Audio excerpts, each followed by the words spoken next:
یہ ان کی تعلیمات ہی نہیں ہے. دکھاؤ مجھے کہاں کشف المحبوب میں لکھا ہوا ہے؟ کہیں لکھا ہے؟ کو سرکس آئے، کو پنگوڑے لگیں، ہے کہیں لکھا؟ اس لیے میں چلو اس سے آگے نہیں جاؤں گا. بس میں اتنا کہوں گا کہ ادھر سے جتنا دل دکھ رہا ہے نا، ذرا تم ادھر سے خوش کر دو.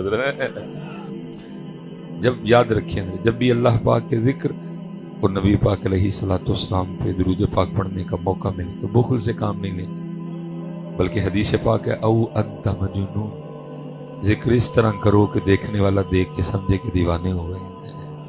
یعنی ویسے یہ ہے کہ ہم نے پڑھا 2 بار ہے، لیکن دیوانوں والا ابھی بھی نہیں پڑھا ہے. کوشش کرو کہ دیوانگی آئے، یہ آئے دیوانگی، ضرورت ہے دیوانگی.